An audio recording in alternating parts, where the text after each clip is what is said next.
वो जेपीएससी को लेकर जो विवाद शुरू हुए हैं वो विवाद थमने का नाम नहीं ले रहे हैं। जेपीएससी को लेकर एक बार फिर से अभ्यर्थियों ने, जिन्होंने ये आवेदन दिया था कि गड़बड़ी हुई है परीक्षा में, उन्होंने एक बार फिर से डबल बेंच में मामला दर्ज कराने की अपील की है।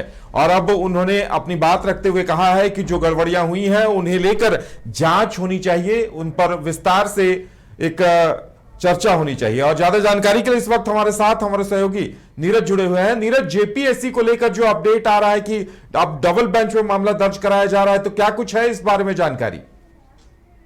देखिए, बिल्कुल जो 11वीं से 13वीं जेपीएससी की जो परीक्षा हुई है और परीक्षा के बाद जो मेंस का रिजल्ट आया, उसके बाद से जो है कई आरोप लगाए जा रहे थे और ये कहा जा रहा था कि जेपीएससी की ओर से एसओपी का पालन किए बिना ही जो है रिजल्ट जारी किया गया। ये भी कहा गया कि घंटी आधारित शिक्षकों से कॉपी की जांच कराई गई, साथ ही ऑनलाइन कॉपी जांच की गई, जो कि ऐसा प्रावधान नहीं है। और इसके तहत जो है वो गए हुए थे झारखंड हाईकोर्ट, जहां पिछले अगर बात करें कुछ दिन पहले जो है झारखंड हाईकोर्ट से उनकी याचिका जो है खारिज हो गई थी। ये कहा गया था झारखंड हाईकोर्ट की ओर से कि वो देर पहुंचे थे, तो लेट से जो है वो पहुंचे थे और बहुत सारे रीजंस जो है उस दौरान झारखंड हाईकोर्ट की ओर से दी गई थी, जिसके बाद जो है आज अभ्यर्थियों ने डबल बेंच की ओर जो है रुख किया है और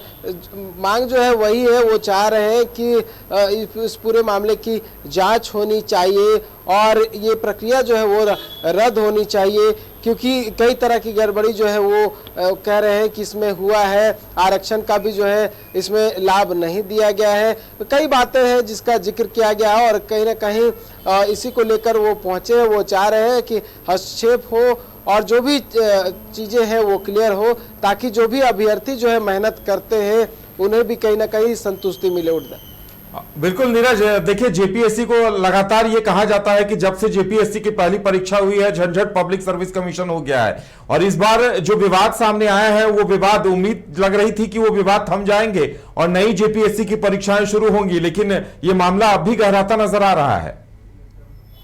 बिल्कुल, देखिए जैसे ही पीटी का रिजल्ट जारी हुआ था उस समय से जो है इस तरह की बातें कही जा रही थी।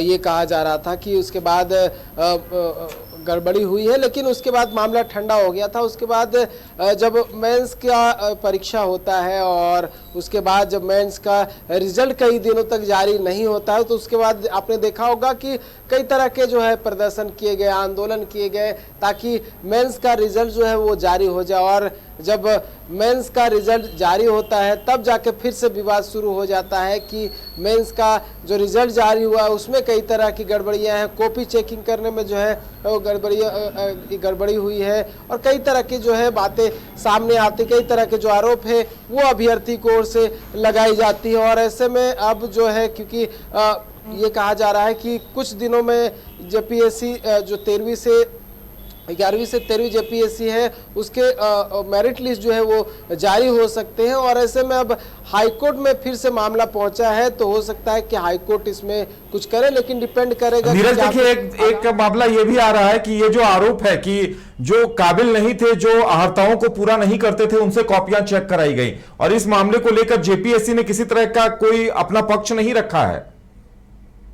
बिल्कुल, देखिए मैं वही कह रहा था उदय कि जब मामले की सुनवाई होगी तो इन बातों का जिक्र भी जो है अभ्यर्थी की ओर से जो उनके अधिवक्ता होंगे वो कोर्ट में रखेंगे और बताएंगे कि क्या कुछ उनके आधार है, किस आधार पर जो है वो झारखंड हाईकोर्ट पहुंचे हुए हैं। और क्योंकि मैंने शुरुआत में बताया कि घंटी आधारित शिक्षकों से जो है कॉपी की जांच करवाई गई है, ऑनलाइन कॉपी की जांच करवाई गई, बहुत सारे स्कैनिंग और कॉपी को छांटने वटने की जो बात है वो आरोप लगाया गया है अभ्यर्थी की ओर से। तो ये तमाम बातें जो है वो सुनवाई के दौरान रखी जाएगी। हालांकि जेपीएससी की ओर से क्या कुछ कहा जाता है ये भी डिपेंड करेगा, क्योंकि जेपीएससी की ओर से कहा जा रहा है कि वो उन्होंने जो है एसओपी का पालन किया है और उसी को पालन करते हुए तमाम चीजें की गई है और उसके बाद जो है मेंस का रिजल्ट जारी किया गया है।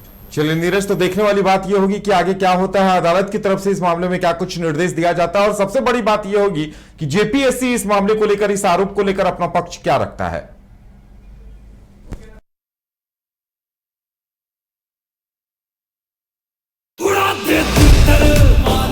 मालिक पैदा नहीं हुए तो क्या बन तो सकते हैं। मालिक वो होता है जो चाहे कुछ भी हो जाए हर सिचुएशन में अपनों को सेफ रखता है।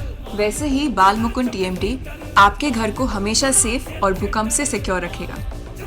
मालिक की तरह ही बाल मुकुंद टीएमटी में है दम, इसलिए यह है नंबर 1। और देखिए हमारे फिल्म मालिक 11 जुलाई से अपने नजदीकी सिनेमाघरों में। बायोम है सिर्फ मेडिकल प्रिपरेशन का संस्थान। बायोम बना फिर से एक बार रांची से नीट यूजी में सर्वश्रेष्ठ एवं सर्वाधिक रिजल्ट देने वाला संस्थान। 10th और 12th पास्ड स्टूडेंट्स के लिए नीट की क्लास जल्दी ही शुरू होने जा रहे हैं। Digital classroom, hi tech library, individual doubt solving, updated study material, comfortable hostel facility और ट्रांसपोर्ट फैसिलिटी के साथ नीट क्रैक करने का सपना होगा और भी आसान। कॉल 7360066185 और visit Biome, Circular Road and Hinoo, Ranchi. घर रहने का मकान भर नहीं, ये खुशियों की तिजोरी है।